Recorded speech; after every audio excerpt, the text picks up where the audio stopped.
Hi everyone, today's video is another mental health awareness video and it's supporting a loved one with mental health issues. This is a big topic and I know it's one that's very difficult for a lot of people.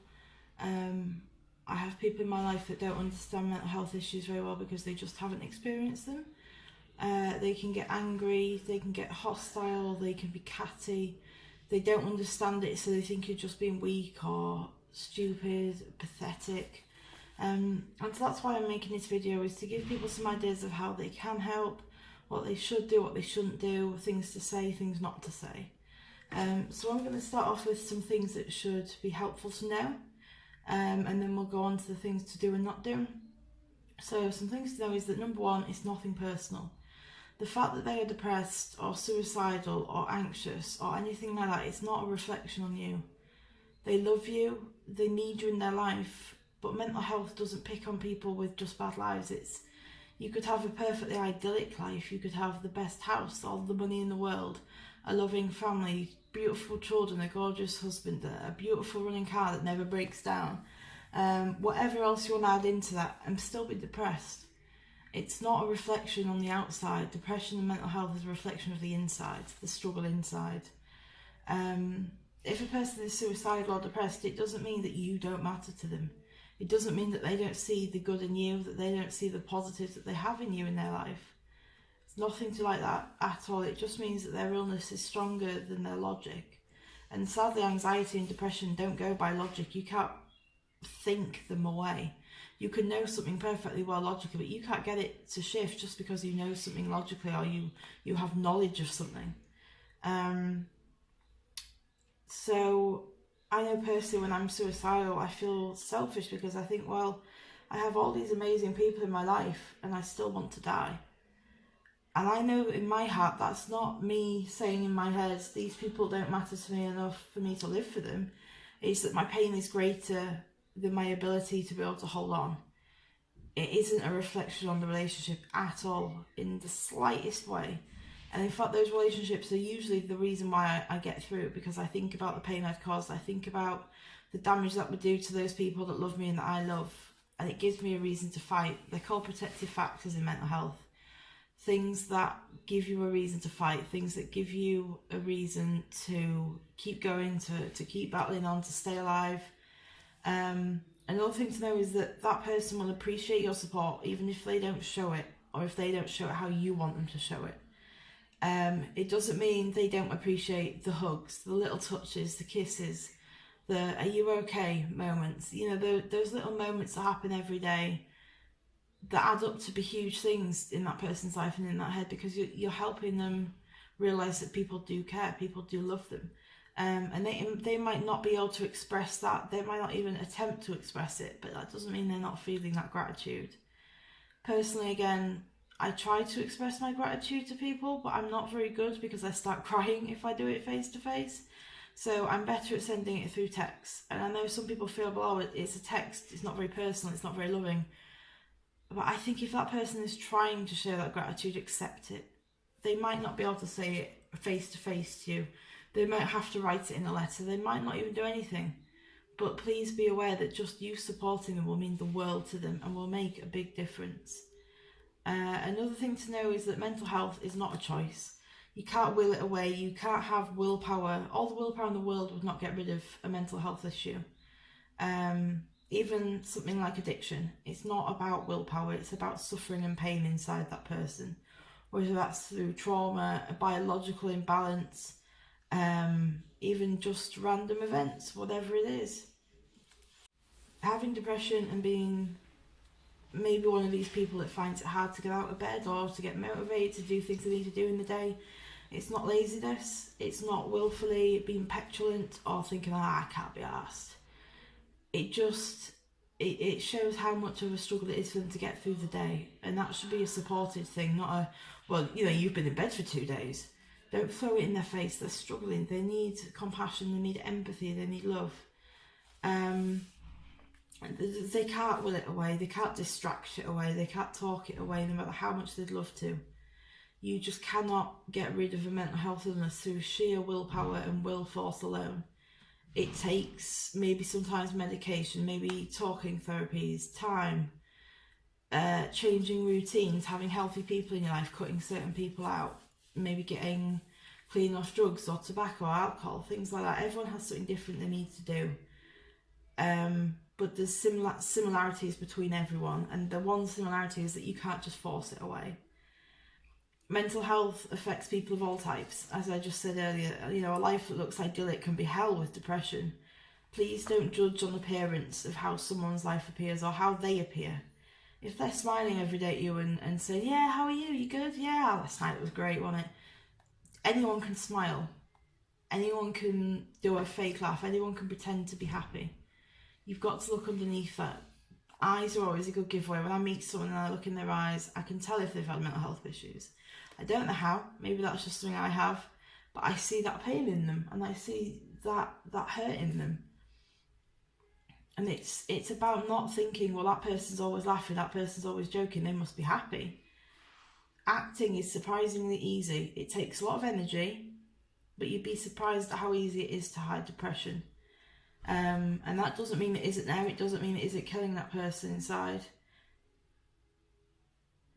No one will recover without support, without love, without friendship, without people on their side saying, you've got this, you can do it, I'm behind you, you can lean on me if you need to, until you lean on yourself.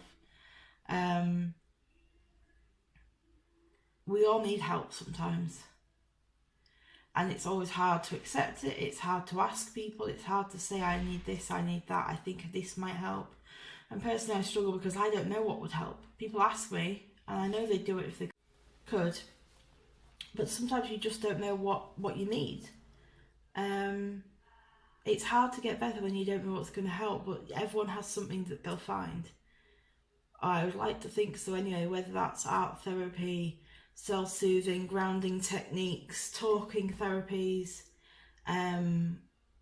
exercise, being a cleaner, getting a new job, anything, whatever you need to do, do it, and ask for help if you need it. Don't be afraid. And for those people that are being asked for that help, please say yes. I know it might seem like, do I have to? Is this a big thing? Whatever it is that hits you. If someone is asking you for support, that's a very big step. And if they've taken that step, you should please respond to it positively. Here's some things that you can do. So realise that they're suffering, they're in pain, and they need your love and patience and support. So offer your love, your patience and support.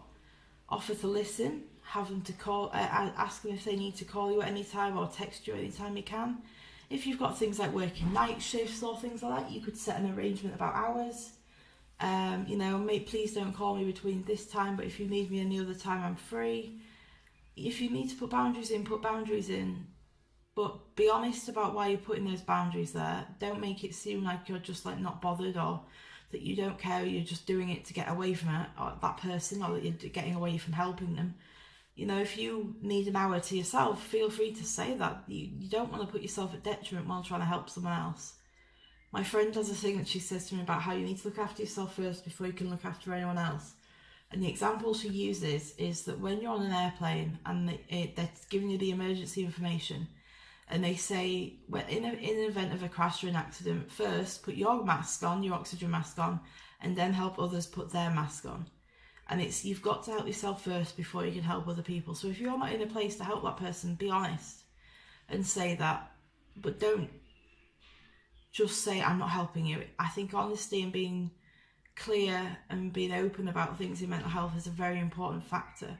And don't assume that they know why you're saying things. And on the other hand, don't make assumptions about them as well.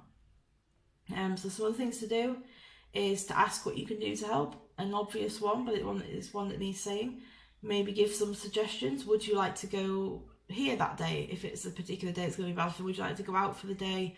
Do you fancy a hot chocolate, a coffee? Do you fancy going for a walk? If they have an animal, do you want to walk the dog? Would you like to have a cuddle with your cat while we watch a movie?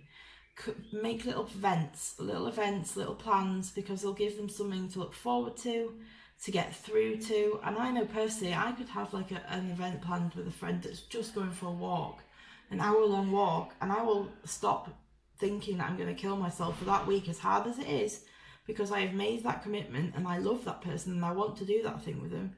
And it's not so much when you're in crisis, it's harder to do that, I've got to say. And please don't, again, like I said earlier, if people can't do that for you, it doesn't mean they don't care, it just means their pain is greater than that. And very quickly, some things to not do.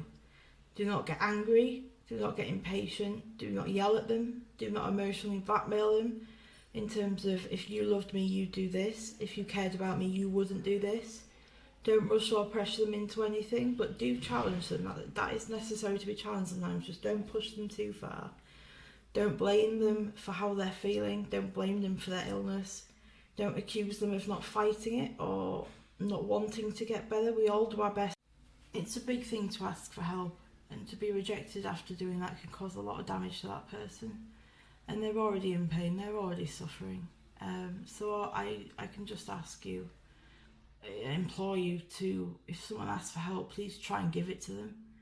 If it's too much for you or it will be damaging, then be honest about that and say, but I can try and do this, or what about this? Don't just be like, no, I'm not doing anything. Like, it can cause a lot of problems for people. And so now we'll move on to some things to say that might help that person.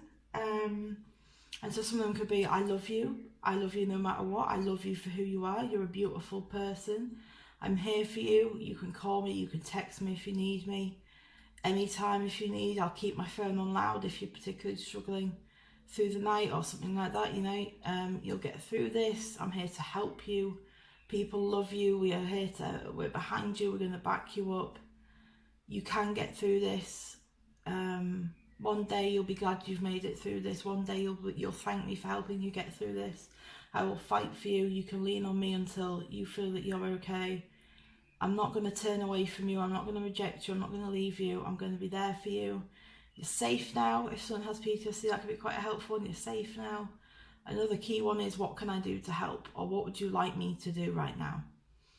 That's a big one for if someone's having an anxiety attack or dissociating. What can I do for you? What would you like me to do? Maybe ask them to make you a list of things that would help. I have one, I'll put an image of it at the end, and you can see what I mean by that. And it can be a small list that you can slip in your purse, could be a bigger list that you can give to someone that can fold up and keep it in their bag. And that way, you know, if you're with them and they're having an issue, you can think, right, this is what they said helps. Some things not to say: you're hurting me, you're hurting other people with what you're doing, you're not trying to get better, you're weak, you're stupid, you're pathetic, you're lazy, you want this, you enjoy this, you need to do X, Y and Z, this is what I think you need to do, if you don't do this you're never going to get better. Please don't try and make them make promises to you, especially regarding self-harm, about please don't cut ever again, please don't try and kill yourself ever again. When my dad found out I was self-harming, he tried to make me promise I would never do it again, and I knew the whole time that I was saying it, after a big long argument about it, that when I said I promised, I didn't mean I promised. I was going to do it the next day, and I knew that. I'd probably do it that night, actually. And it broke my heart making a promise to someone I love so dearly that I knew I wasn't going to keep. And it hurt me, and actually that made me worse than if that person's going, you know what, I know you can't promise me this, but will you please promise me you will try not to? Will you please promise me you will try to keep safe? If you need me and you're not safe, drop me a text, say a certain word, come up with a word for someone. I had a word with my dad that would mean, I'm not safe, can you sit with me? But it meant that I didn't have to say that phrase outright, and that was the word llama. So if I came up to my dad and said, oh, hi dad, llama, he would know that that night I needed him to come into my room and sit with me until I went to sleep, and then he could leave because I was safe. Thank you to everyone for watching this video, and thank you to everyone who's out there helping someone with a mental health problem. To those that have one, keep fighting, it will get better, no matter how long it feels like it's taking. A like and subscribe would be great, please guys. Thank you. Take care. Bye.